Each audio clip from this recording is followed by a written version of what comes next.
the tithing. And as we explained for the Psukim, according to our sage's explanation, twice in a cycle of 7 years is this mitzvah performed, a very unique and different mitzvah than any other mitzvah. We're like given a last call, second chance. Namely, whatever tithes, truma, maser rishon, maser sheni, maser ani, neta ravai, whatever you've called out, but you've not solicited, you have not allocated to the proper sources, you haven't given to the Kohen what belongs to him, you haven't given to the Levi, you have not given to the poor, and so on and so forth. It's done, as explained by the Rambam, Erev Yom Tov of the fourth year of the last day of Pesach. Okay, whatever you did not solicit, now is the last chance.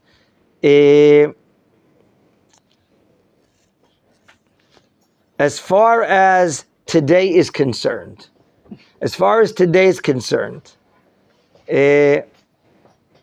we have to take out Trumot and Masrot rabbinically, okay? So there's some that argue that maybe we don't have this mitzvah today, we do have the mitzvah, but it is often performed by reading this section on Erev Pesach of the 7th day, okay? Now, the Viddui here, we said, is unique. What are you confessing? You're basically confessing that all concerns of all the different tithes you've taken care of as worthy. Okay? You're basically saying to yourself, wow, I've done this in the proper way. I did everything you commanded me to do. I mean, you can't lie to yourself. You can't say, I did it, and inside your storage room are the Trumot and Masrot that you've yet to give to the Kohen and the Levi, etc. And therefore, many ask the question regarding this point. First of all, in our return to the land of Israel, the dear father-in-law of Rav Kook, called the Aderet, Avraham Taumim, I forgot his great name, he wrote an entire kuntras, an entire great work on this mitzvah coming to be revived again for the first time and how important it is to do. And Rav Kook also has a wonderful explanation.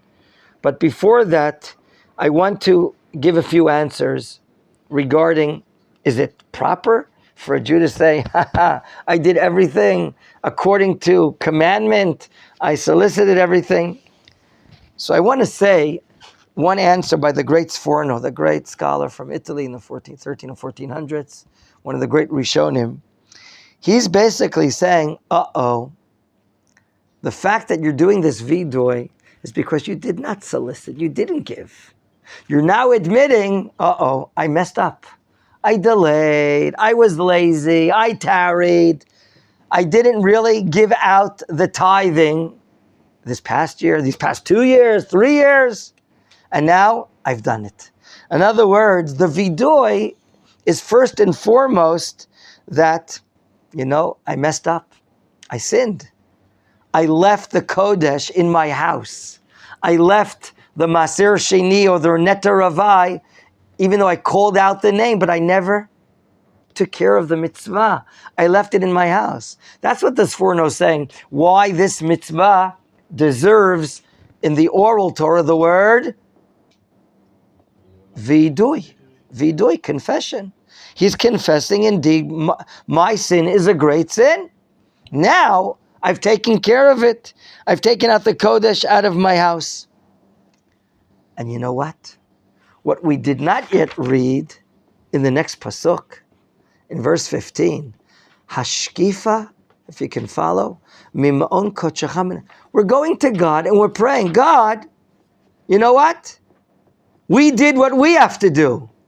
Could you please do what you have to do? Observe from your holy place, from your abode, min hashamayim, from heaven, and do what? Uvarech et amcha et Yisrael, and give a blessing to your nation, to Israel, vet adama, the land, asher natata lanu, that you gave to us, just like you swore to our forefathers. Eretz, zavat, chalav, udvash. Hey, we did the Viddui, we did the mitzvot. Now, God, you do what you're supposed to do. Wow, that's powerful. We're now deserving of this bracha. I'm doing the Viddui, I issue them. So answer number one is usually Viddui, we asked, is part of a chet, it's part of a sin. And what sin here are we saying? So really, we corrected. The fact that we left some of the masrot in our home and did not give it to them, we're now correcting. Now because of the last call, at the end of the third year, we're taking care of these matters. That explains the Viddui. That is one answer. Another answer given by Rav Kook, he says something which is very remarkable, which has a lot to do with the psychology of a Jew. Machon, all year round, we ask for forgiveness. We ask Hashem in our prayer service, Selach lanu, forgive us, ki chatanu, mechal lanu ki fashanu, if I did it wantingly, or I even did it criminally. We always can correct. A Jew could always correct, because the neshama of a Jew, which is a divine spark, is so connected to God. The real matter of a Jew is to serve God. There's a lot of confusion in the world. There are a lot of pressures in the world. There are a lot of influences in the world. There's a lot of spiritual pollution in the world that has affected me. But now I want to do tshuva. That's the world that we're living in. Rav Kook says, you know what? Viddui from here concerns not only negativity. Viddui concerns not only messing up and missing to read the Shema, or not getting up in time to pray, or I missed tefillin today, or I didn't keep the Shabbat. No, it doesn't only mean about bad things. But just like you realize the shortcomings of yourself, so too Rav Kook says, once in a while, it's good to see the good things that you do. It's good to know where you're holding. I used to be this and this, but you know now, today I pray every day. Today I did this mitzvah and I did that mitzvah. The more I visualize and recognize where I'm holding, the good I'm doing, it's encouraging. We believe that when I encourage myself, when I speak about myself once in a while, that will even move me more forward. Wow. I used to be this and this, and now I'm reading Torah every day. I'm fulfilling these mitzvot all these days. That's going to create a better future for me. Because we believe words, like Sefer HaChinuch writes, has an impact on the heart. And if we use positive words, where I'm holding today, I did this mitzvah of the masrot, and the truma I gave to the Kohen, and to the poor I gave maser aini. Wow. Thank Hashem. I'm thanking Him, doing a vidah, I'm confessing where I'm holding, and I'm hoping that all of this is going to move me even further forward. Life for the Jewish people is like a ladder. There are infinite amounts of levels of serving Hashem. No one sitting here has reached the highest plateau and can say, I can relax now. No one can say that. No one. Not even you. Yeah, you. With the big kippah there. 6'4", 250. Right? Not even him. Do you see him? Yeah, okay. He's over there. No one can say that I am perfect. But you know what? No one can say that I am valueless. The fact that I'm doing these mitzvot, and I say this about myself twice in 7 years, that's not going to cause you to be haughty.